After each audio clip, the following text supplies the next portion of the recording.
What's going on, everyone? In this video, I'm going to be sharing with you guys how we managed to scale multiple brands to 10 million a year plus without any major sales teams or sales operations.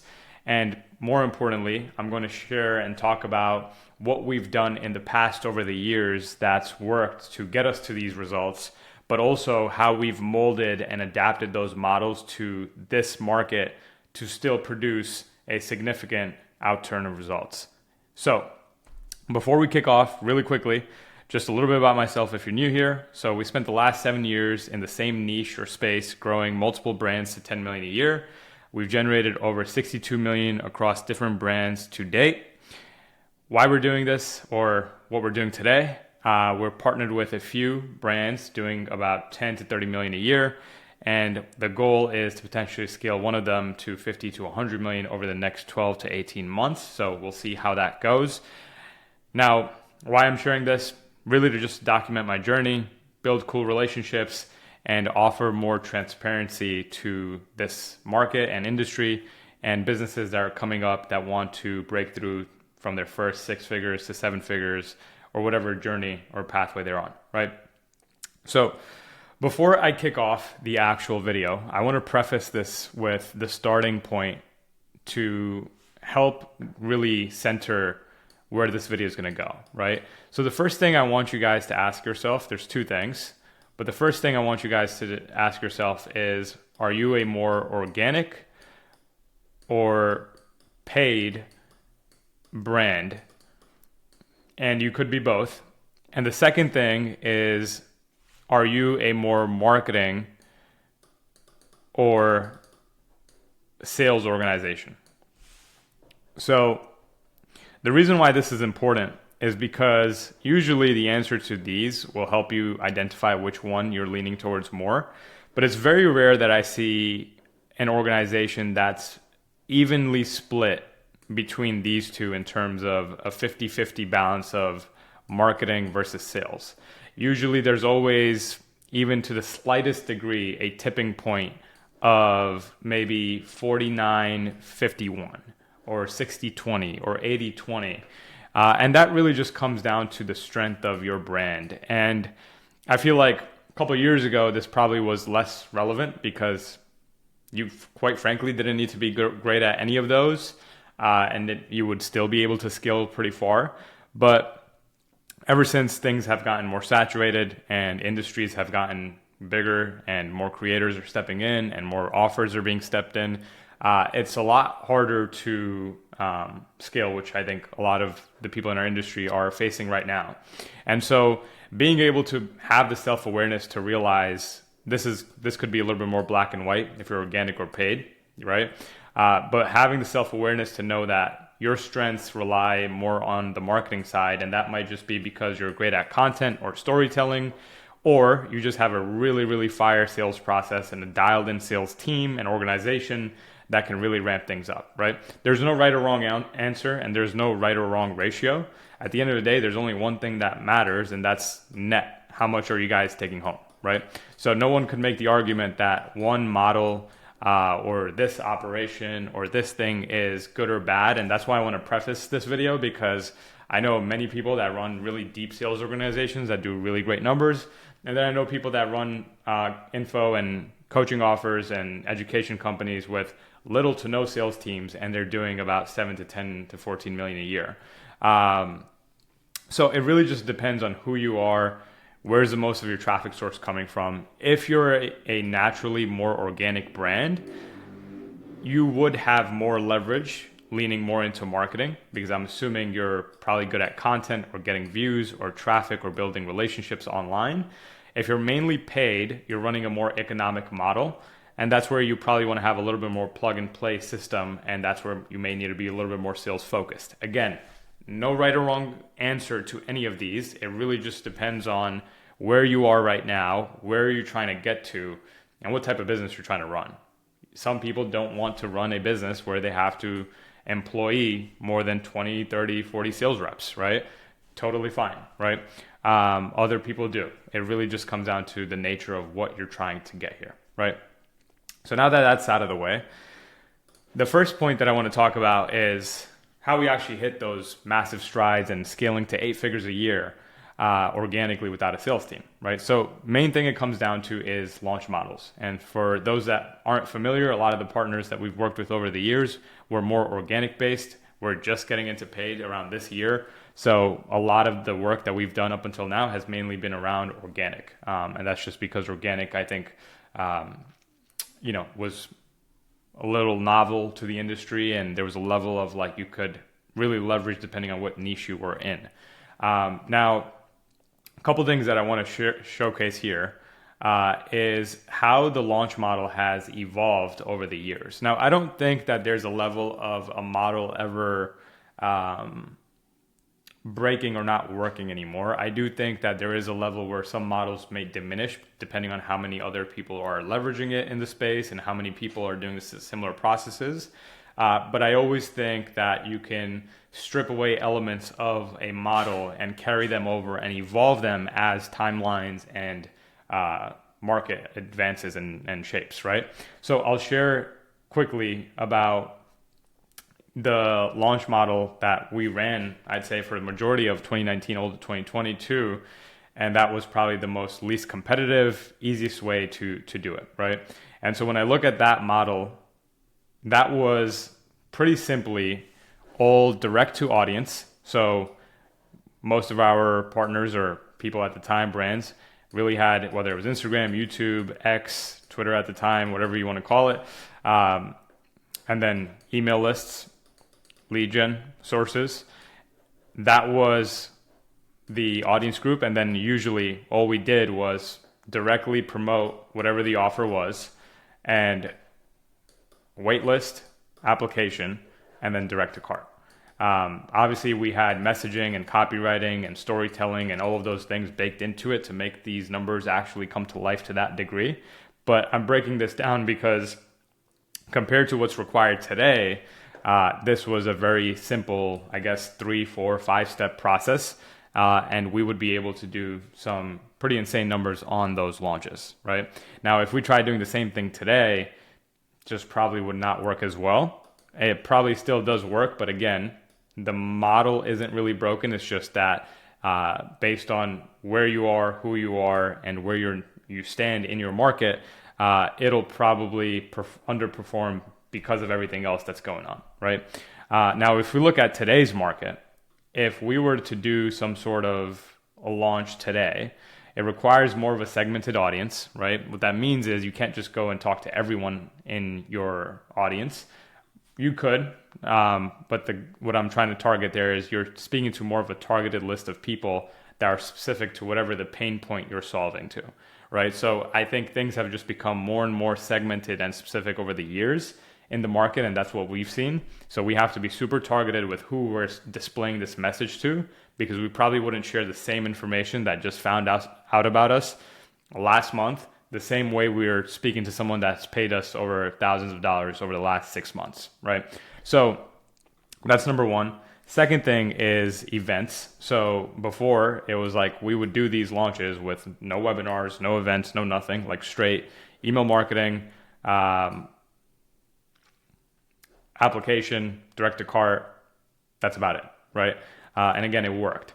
In this market, you need a little bit more of touch points, right? A lot of that is coming down to how are you structuring events? How are you getting people that you've segmented in one place, in one room to hear more about what you have to offer, right? The other thing is we were offering here all the way up to 5K in terms of offer prices on a payment link.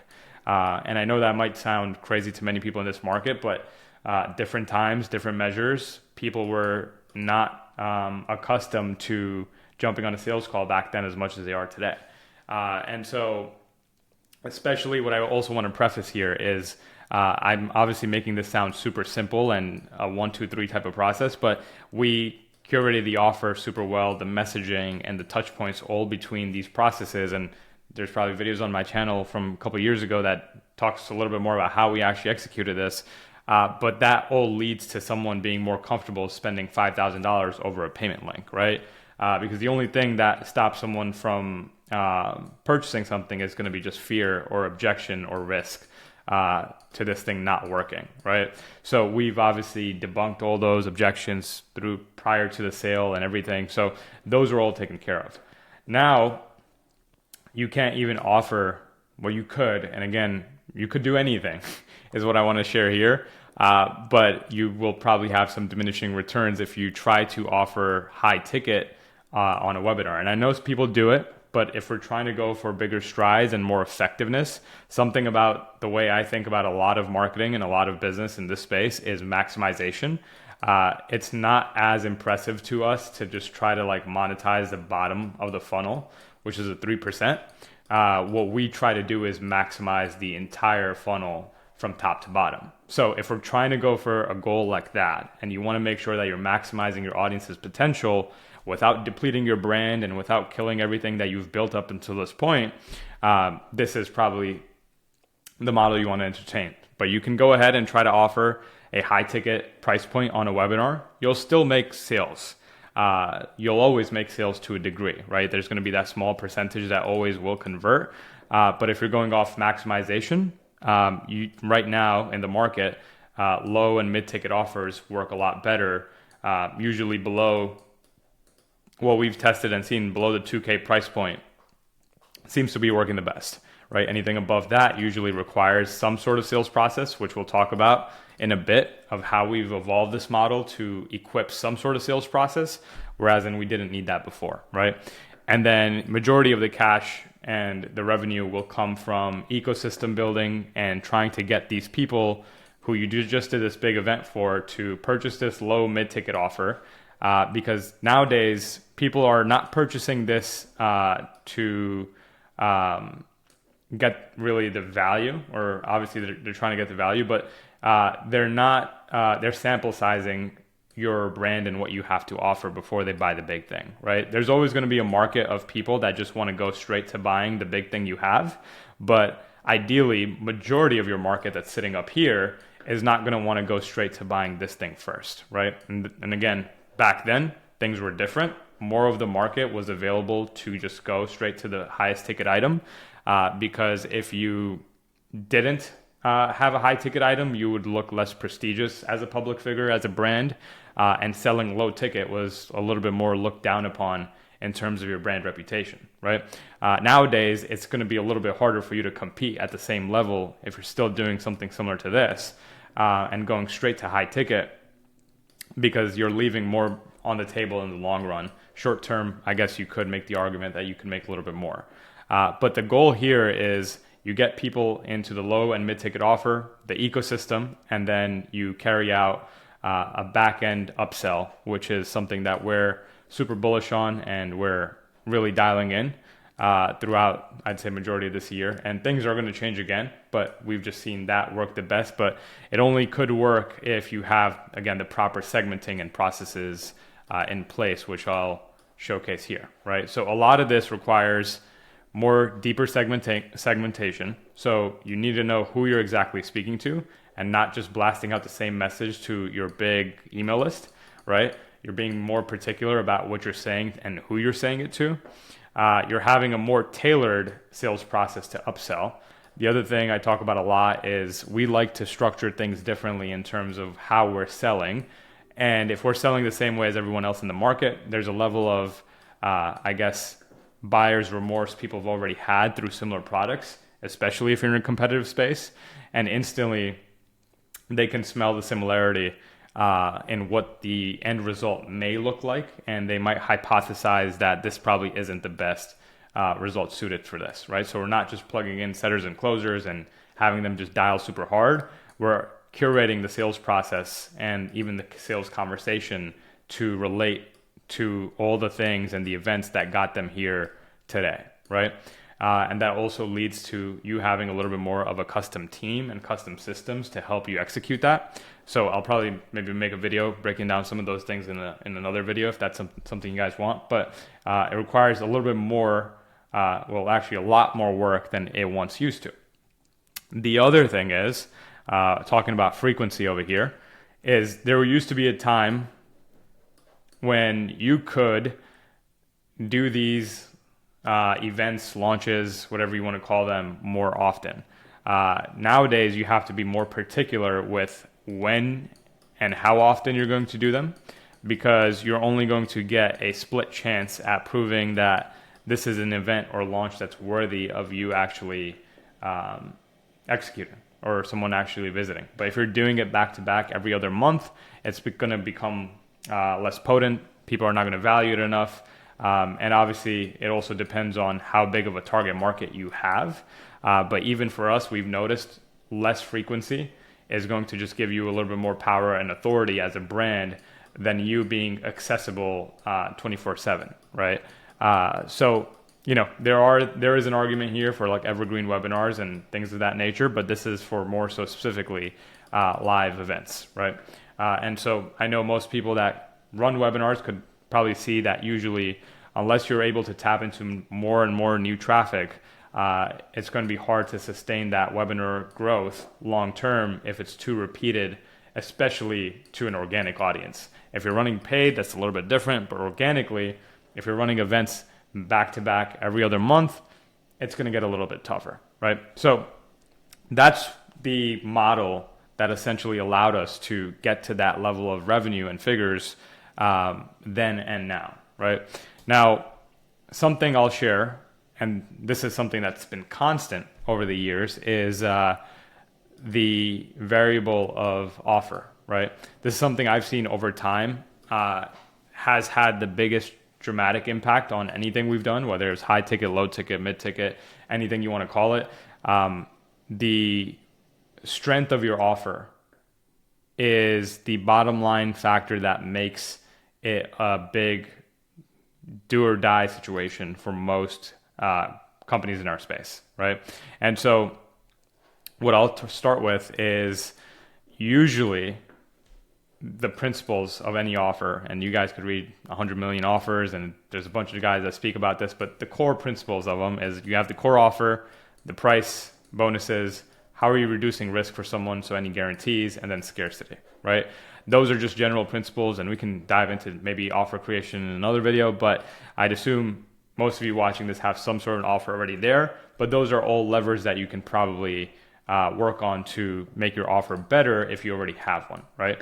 What I want to talk about specifically here is how you can tailor this offer to make it a huge difference and make a dent in your market, right? So if we click here, I like to call this term seeding your offer, right? And so let's just say you're launching something new and you're coming up with an offer. Usually most people will probably whiteboard or take a pen and notepad or Google Doc and start listing out all the different features. We're going to have monthly webinars and this many coaches and Q&A webinars and curriculum and all these good old features that come within your product. Awesome, right? The problem with that is usually, and this goes with just business principles in general, is like you want to make sure that you have a product market fit. Does your audience even care or want this at all, right? And you can really gauge, especially with an organic audience, if this is something that's appealing. And usually they'll be telling you exactly what they want, right? So rather than you trying to force them something that you think they want, actually just get to the bottom of what most of your audience will pay you for. And I know it sounds simple and boring, but it works, and it's always worked from all the way from 2017 till today. And so I like to do this thing where I like to bring the audience along with our offer creation. And by doing this, and we've done this so many times, and I think it's also because of the lack of how many other people may have been doing it that helps, but also I think it's a really genuine process when you get to share with your audience that you're building something new for them, and they get to take that ride with you rather than you creating this Pandora box of something that you thought was going to be great, and then you end up showcasing it to them and they're like, well, meh, right?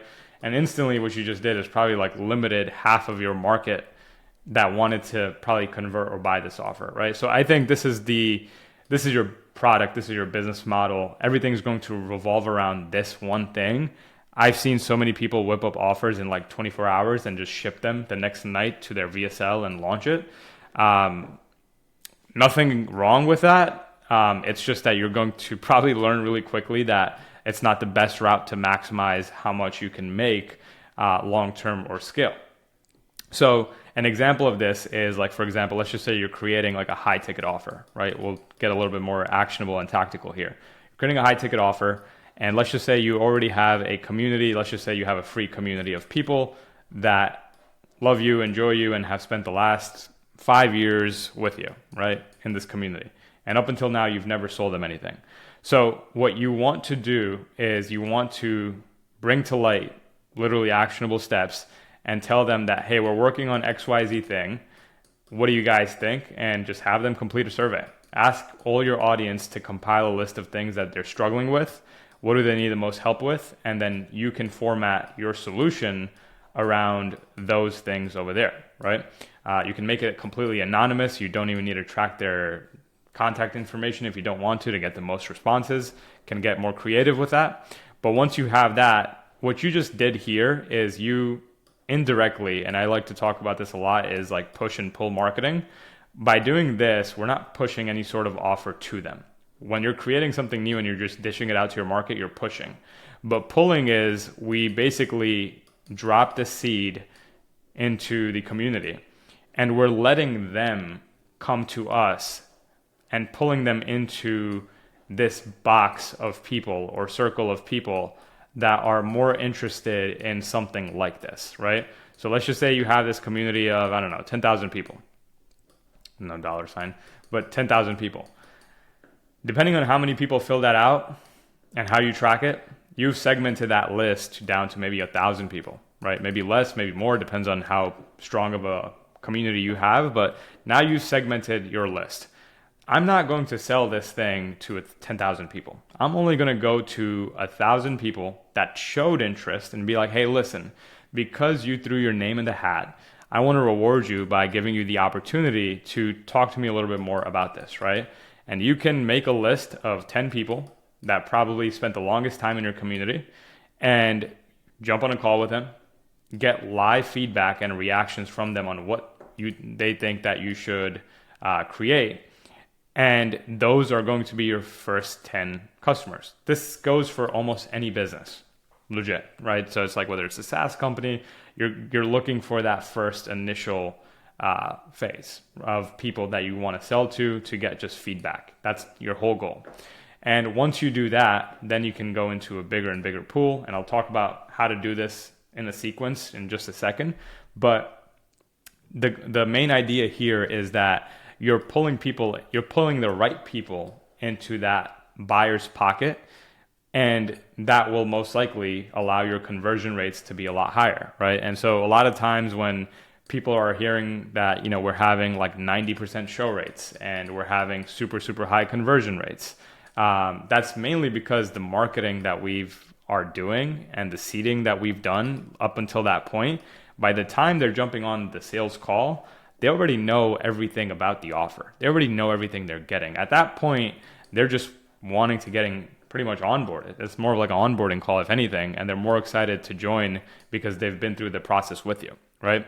And yes, it's a slower process and it's a slower burn to get there, but every time I've seen someone try to shortcut this or skip this, you're always going to find a point in the business where you're going to have to regress and make up for that shortcut that you once took. And I know there's ways to speed things up and slow things down, but that's honestly, it comes down to how you want to run this business. If you want to scale really, really fast, I haven't seen anyone that scaled to massive numbers that didn't have to regress at one point, rebuild, and then climb back up again. And that's part of the game. I think part of the reason why a lot of us do this, but you have to understand that every shortcut you take is going to come back. And this is one of those that you probably don't want to, because let's just say you're trying to stack offers and have multiple funnels and multiple vehicles at one point. You can't do that if your flagship offer can't stand on two legs, right? So that was a little bit tactical, but I think gives a lot of context on why this is probably one of the most important pillars that we've always kept in our arsenal, right? And making this a little bit into a sequential part, tying into that point, right? So you start off with the MVP model, which we just talked about here, and that's like that first 10 people. And usually we would want the founder or someone internal part of the team to lead closing, right? So back to now us shifting a little bit into adopting more of a sales team to this era, on top of the launch models that we're still doing, we still operate from a point of very dense structure, right? Where our rev per head is a lot higher than most sales teams. And that's mainly because of the moats that we're running is organic, and we get this extra brand lift that doesn't require us to run a huge sales organization, right? I'll talk about brand lift and that in just a second. But when you're taking an offer to market, you want to lead closing as a founder, right? And if you're not willing to do that, then that's your choice. But we found that to be the best success because that sets the standard of your company and anyone else that you're going to help come in to do this role for you eventually anyway, right?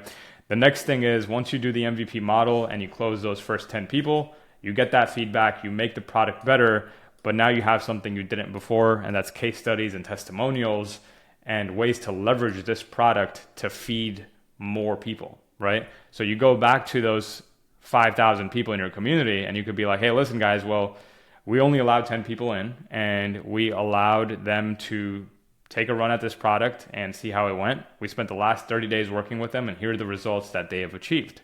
Now, most people are probably going to get pretty excited behind that if they've been following you for the last 5 years or however long. And this segment of people is A, going to get stronger, and then B, it's going to get bigger. So the number of people quantity-wise is going to increase as well. So that's the biggest leverage here, right? It's not that you're just going after 10 sales, you're building assets for this company long term. Then the next thing is internal sales first, right? We don't like to take things to public market. That's just not how we're doing things. I like to personally try to keep things as much as we can underground and only sell to our people in our ecosystem that have earned the right to purchase that product. Does it make the sales cycle longer? You can make the argument yes and no, because we've figured out ways to condense that sales cycle, but we've, more importantly, that's not the metric we're optimizing for. We're optimizing for maximization. And so this allows us to do that. So internal sales first. So smaller, dense team over an over-leveraged team that doesn't fit or represent your brand super well. And this is more so for organic companies as well. I think a lot across the board, a lot of companies organically are struggling. And I think this is the age-old struggle of finding great sales talent. It's becoming more and more evident that finding brand sales talent or people that represent you on the sales process know how to represent your brand organically, especially if you hold a lot of authority, because that's going to make a bigger difference in the conversion rate, not how much of a ninja they are on the sales call, right? Again, we're more marketing oriented, so that works better for us. But then we also know there's a lot of forced ascension teams and forced sales processes that work just as well, right? So it really comes down to the game you're playing.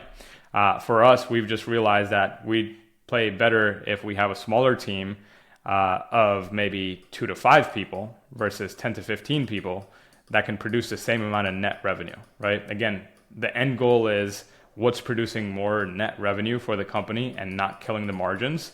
And usually for us, that's what it works, right? And then after that, if you'd like, you do have the option to go public and evergreen, and you can scale the team size, but then that's where that balance gets a little bit trickier, where you're tipping the scale between marketing and sales, and you're trying to understand which one do you want to play more, right? The further you try to scale, margins are going to slim, especially if you go towards paid from organic, paying more sales reps, bigger headcount. So you want to find what's the net positive number. We'll talk about this as the last point, I believe, of what's the point to finish scaling, right? Or how far do you want to scale or play this game? So there really no right or wrong answer throughout this whole video or any of the content that I'm sharing. I'm mainly just sharing what we've seen work really well for us. But there's no right or wrong way to do this. I've seen people flip this model upside down and do it the complete opposite way and do it well. But if there's one big lesson throughout all of this, it's if you're playing a game, play one game, but play it at the deepest level, where it's really hard for anyone to compete at your level, right? So next thing really quickly, is tying all of this together to marketing today, right? And so I'm gonna just hide this whole thing, but usually direct marketing is something I think anyone that's starting out or hearing about marketing or getting into it knows the term. But if we want to define this, direct marketing is usually making person go from here to here and then keep making them take an action, whether it's opening an email, whether it's clicking a link in the email, whether it's clicking a link to book a call. That's all direct marketing. You're forcing a certain segment of a person to make an action, right? Now, most people in our industry, I'd like to say, target and are making direct call to actions to that bottom 3% of the funnel here. And that's just direct CTAs. And most of the time, they're honestly making, I see it across our board, across the industry, where most people are, if anything, just making direct CTAs only to the whole funnel, right? So not only to the bottom 3%, but to the entire mid funnel, if you want to call it. Now, there's, again, no right or wrong way to do this depending on what your goals are. But if you're trying to scale pretty aggressively, usually that's going to stop you at one point. It's going to halt your growth. And I think most founders or brands in our space, I feel like, depending on their size, will usually halt around the 6-figure a month mark. Might be mid 6 figures they might stop at, or it might go to that and then slowly diminish down to like a certain point. But I've seen that happen quite often. And so this is a prime example. The reason why I'm sharing this is because, again, back then, if we reverse back to like 2019, 2018, you could do this and target the middle of the funnel of the market the same way you're targeting the bottom of the funnel of the market, and you would have the same, if not great, conversions, right? But now there's a big gap, right? Where, again, I don't think anything stops truly working, but I think things start to diminish or don't work well, maybe individually. And you need to start pairing things together in order for it to have that supercharged effect. And so direct marketing alone used to work really, really well back then. But now, at least organically, there's this big bridge in between. And that's that bridge of how you're optimizing people to, that are just finding out about you, to build more trust with you at a faster rate, at a faster pace. But if there's one thing that determines how far you can scale in terms of size, it comes from brand lift. And what I mean by that is, if you look at the Dan Martells and the Alex Hormozis of the world, or some of the bigger names in the space, they have the opportunity to scale organically really, really far based on the reputation, credibility, and all of those things, right? All of that's applicable to creators at any size, right? We've seen creators that have maybe 100K followers and people that have had 1 million followers across all their social media. But this brand has so much more of a higher brand lift due to their credibility, where they stand, the audience type they have, the demographic, and all those things, which allow this brand to probably be just as powerful as someone here, right? So I think a lot of it comes down to being self-aware around your data and where you stand in your market and being able to leverage those things, right? And so we'll probably put this in more of a qualitative data bracket, but because you can't really track it on a spreadsheet of like what your credibility is worth, you can gauge that more by seeing your comments, the emails you're getting, the response rates you're getting, the DMs you're getting, right? And if you are forcing DM conversations, then it's probably going to be a lower brand authority or lower brand lift, right? But all to say, marketing today has changed so much where when we're comparing brands, they're not just comparing apples to apples. We're trying to understand what's the actual differentiation factor, and a lot of it comes down to organically this thing over here. And so the middle part of this is the interesting part, where you have to figure out like what's the gap from here to here and how do we bridge it, right? Like what are we doing in between the top of the funnel when someone discovers you, and then in the middle of the funnel to actually make their way down into the buyer's pocket, right? So overall, I think marketing is going to continue to change, especially for this market. And we're about to see some big changes over the next 6 to 12 months. But these are going to be a big factor in a lot of organic brands and their ability to scale and continue to pass to scale a certain milestone without paid being involved, right? Now, the last thing I'll say, and this is just, I guess, a point that's going to bring all of this together, is business model and scale. Understanding how far you want to scale, I think, is a really big question that many people don't ask themselves, or just kind of like put a random target to try to aim for. And so because we've done those things of putting a random target on the board and trying to go after it, we've learned the hard way to recognize how much potential is actually existing in a brand and how far we should want to scale this, or things are going to break, right? And so the first question you want to ask yourself is like, how big is your TAM? So total addressable market. How many people, whether you're in the trading, e-com, business, self-improvement niche, whatever you want to call it, how big is that total market, right? And if it's big enough, that's great. The bigger, the more opportunity for you. The next thing you want to ask yourself is, how much market share do you have as a brand organically, right?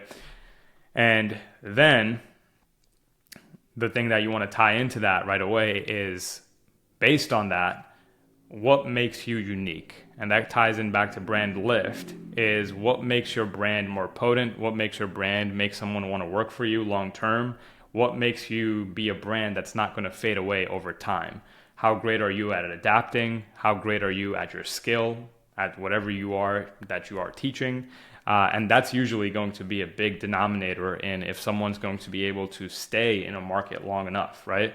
I've seen brands that probably aren't the craziest marketers or storytellers, but because they have a really deep expertise, it's really hard for them to ever really fade away, because they can always show up, and maybe they'll be plateauing for multiple years consecutively, but when times get hard, they're still able to remain the same level. And I think that's a very important skill. Now, if you pair that with knowing how to get more market share and then eventually trying to be the biggest in your total addressable market, now you have the potential to scale this thing really, really far, right? And then I think lastly is really more personal, but what type of business are you trying to grow, right? Like what is your main goal here? And so I know some guys are trying to go for the big 9-figure mark and trying to scale as much as they can. And hats off, I think we're trying to be one of them. So let's see if that goal changes or if it doesn't. But I've also seen some businesses are better off making 5 to 10 million a year for 5 years consecutively, and maybe then growing that thing into something bigger once they have a true moat behind it, rather than force scaling it through paid and different moats that are not as strong or easily replicatable, right? So I think that's more of a personal question, but it's important to know that if you're not someone that wants to run a large organization or turn this thing into a big headache that eventually is going to start costing you, whether that's legally with the FTC or, taxes wise, or whatever industry you're in, I guess it's going to be a little bit different. But depending on how much you want to risk a lot of that, is a question that I think is worthy of asking, because I think numbers are being thrown out a lot in the space, and being comfortable knowing that you're a business that can make 5 million a year for 5 years straight, I think is probably more impressive than the highs and lows of you making 10, 15, 20 1 year and then dipping all the way down to 1 to 2 million and then going back up again, or trying to get back up that mountain, which is going to be harder the second time or third time if you're trying to. So I think recognizing those earlier of what you're trying to gain from an educational business, monetary value, how much monetary value, and all of that plays a big role. So something to think about if you're jumping into starting a business or scaling a business, and see if it's worthwhile, right? But that's pretty much it for this video. If you guys enjoy this, let me know, and drop some more ideas for me so I can make some more. So thank you guys. I'll see you in the next one.